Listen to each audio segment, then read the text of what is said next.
जय हिंद। देखिएगा इस टाइम पर ऑफिशियल आपकी जो रिवाइज्ड आंसर की है वो आ गई है और आपको पता होगा कि जो पहले आंसर की आई थी एग्जैक्टली वही है, इसमें कोई अंतर नहीं है। अब आप कहेंगे सर पहले कैसे और अब ये मतलब कैसे, समझ में नहीं आया।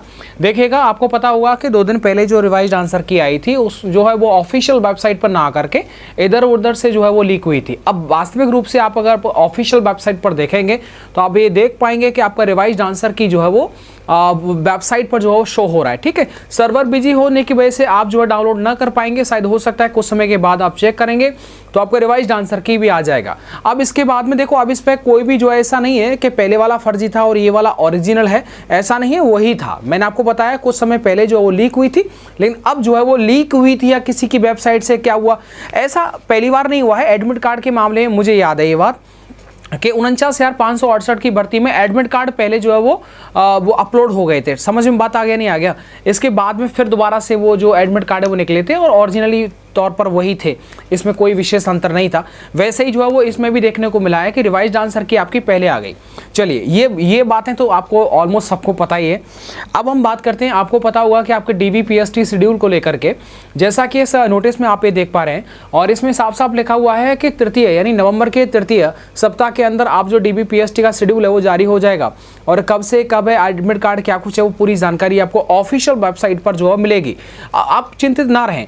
देखिए इन्होंने तृतीय सप्ताह बोला है, इसका मतलब वैसे भी ये महीना स्वाभाविक सी बात है कि आपका DBPST के लिए ही बना हुआ है।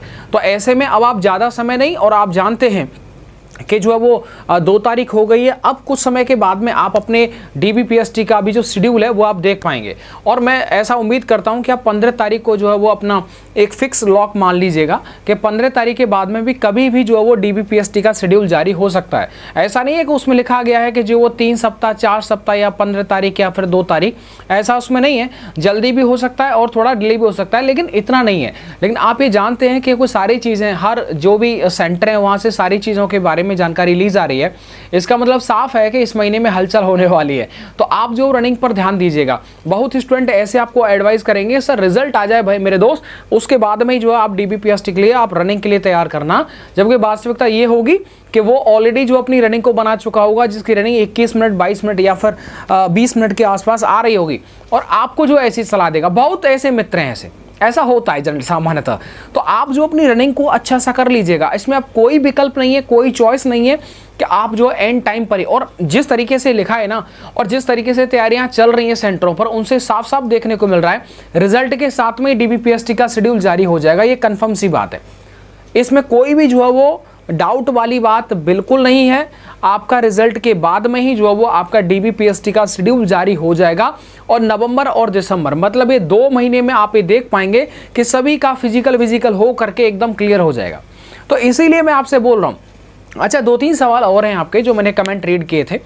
उसमें एक तो सवाल ये होता है कि सर जी दौड़ने के दौरान हमारे हाथ पैर फूलने लग जाते हैं, है ना, हमारी जो सांस है वो फूलने लग जाती है। तो इसके लिए मेरे भाई, या तो जो आर्मी का जो दौड़ने वाला हो, जिसने रनिंग वगैरह किया हो या फिर जिसने फिजिकल मार रखा हो, उससे आप एक बार सलाह ज़रूर लें। ठीक है, ऐसा नहीं है कि आप बुखार आ गया तो सीधे डॉक्टर के पास चले जाएं।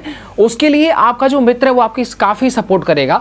और जितने भी ज़्यादातर जो नौकरी में लगे हुए ना, आप मोस्ट ऑफ टाइम देख पाएंगे जो रिटन एग्जाम जब क्वालिफाई करता है तो बंदा टीचर की हेल्प से मिलता है। वैसे ही जब फिजिकल के लिए, और आप पहले से ऑलरेडी कमज़ोर हैं, तो इसके लिए आपको अपने दोस्त को साथ में रखना पड़ेगा और वो आपको रनिंग जो है सुबह शाम कराएगा। तो मुझे पूरी उम्मीद है कि आपका वेल विशर आपकी इस नौकरी में बहुत बड़ा सहयोगी साबित होगा। तो उनको ज़रूर रखिएगा, सुबह शाम आप जाइए। और बेसिकली अगर आप आज से ही चालू कर रहे हैं तो ज़्यादा समय नहीं बीता, आप तैयारी कर लेंगे। ठीक है, ज़्यादा समय नहीं बीता, आप तैयारी कर लेंगे। सुबह शाम आप जाइए, दोनों टाइम चले जाइए और प्रयास करिएगा कि आपको शुरुआती दौर में आपका टाइम कितना भी आए उससे कोई फ़र्क नहीं पड़ता। पहले आप अपनी जो सांस है फूलना, उसको आराम से एकदम करें, फुला दीजिए, ओपन कर दीजिएगा। सिर पैर हाथ में दर्द हो रहा है, पूरा खोल दीजिएगा, ज़्यादा से ज़्यादा दर्द हो, ऐसा आप करिएगा।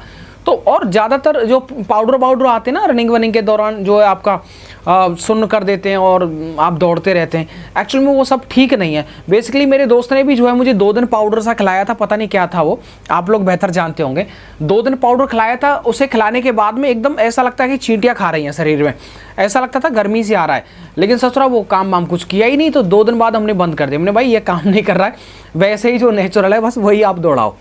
तो सुबह दोपहर शाम दौड़ते रहे। और मैं आपको बताना चाहूँगा, जब मेरा पहला फर्स्ट टाइम जब दौड़े थे तो उस टाइम पर हमारा 30 या 31 के आसपास जो टाइमिंग था वो था 5 किलोमीटर का। लेकिन रोजाना दौड़ते रहे और फाइनल में 24 मिनट 59 सेकंड से हम जो है क्वालिफाई कर पाए और 1 सेकंड से जो है हमारी जान बची।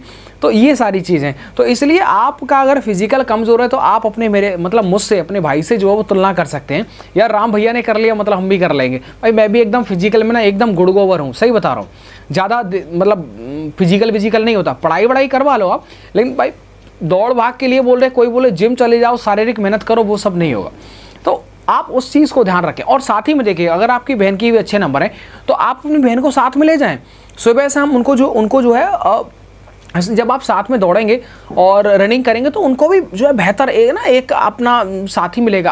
आपसे बढ़िया उनका हेल्प कोई नहीं कर पाएगा।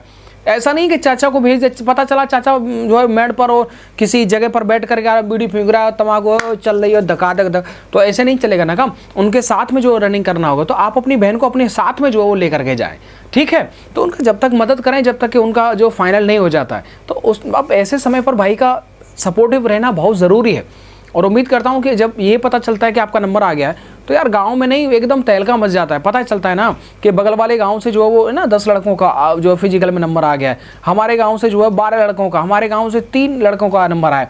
तो काफ़ी अच्छा लगता है, मतलब ऐसा लगता है एकदम प्राउड वाला फील होता है, समझ रहे ना। मतलब बन गए जी DM PM CM इंडिया, सब कुछ बन गए, ऐसा वाला फील आता है।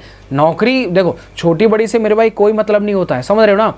आप रियल बता रहे हैं। सामान्यतः जो बंदा ये बोलता नहीं कांस्टेबल की नौकरी क्या नौकरी है, मेरे भाई सुन, अगर तू अपनी बहन के लिए भी ना लड़का देखने जाएगा और पता चला कि वो नगर निगम में नौकरी करता है ना, और एक दूसरा लड़का मिला जो एकदम बेरोजगार है, तो प्राथमिकता ये रहेगी नौकरी वाले को दे दो। गलत बोल रहा हूँ तो सही बता दो, ये वास्तविकता रियलिटी है, समझ रहे ना। वो सफाई कर्मचारी के लिए जो अब विचार करेगा कि कम से कम भाई सरकारी तो है। तो वैसे इस नौकरी में क्या दिक्कत है भाई, छोटे वोटे से कोई मतलब नहीं। तो वर्तमान में जिस तरीके का आपका माइंड सेट है, जिस तरह का आपका पढ़ाई लिखाई है भाई, उस हिसाब से जो है आपको आपके मेहनत के बलबूते आपको नौकरी मिल रही है। तो एक छोटी बड़ी का मैं तो भाई बिल्कुल भी नहीं समझता, ठीक है ना। आप मतलब ऐसे भी कई ऐसे सिपाही हैं, सोल्जर हैं जो छोटे पद पर रह करके भी ना जो अधिकारी काम न कर सके वो काम कर डाले। तो ये चीज़ है। तो इन चीज़ों को आप जो है कभी भी मतलब नौकरी का स्टेटस कभी भी कांस्टेबल या फिर DM PM CM इनसे तुलना नहीं किया जाता। अपने आप में वो अपना एक बेस्ट पद है और आप बेहतर कर पाएंगे अपने रिजल्ट के बारे में। बड़े अच्छा लगा मुझे जब ये अपडेट मैंने देखा।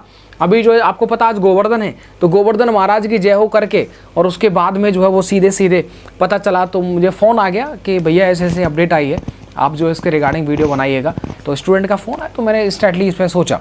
और मैं आपसे एक लास्ट जाते पूछूंगा मेरे भाई, गोवर्धन का दिन है, तो गोवर्धन की परिक्रमा के दौरान जो हमारे ब्रजवासी क्षेत्र हैं उन क्षेत्रों में एक नारा जो होता है वो बहुत ही ज़्यादा पॉपुलर है।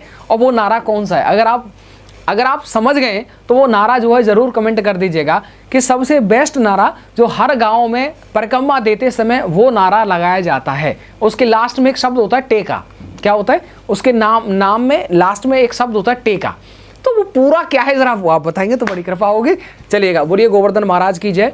और आपका जो रिजल्ट में नंबर आए ये ऐसी मेरी शुभकामना है। ठीक है, धन्यवाद, थैंक यू।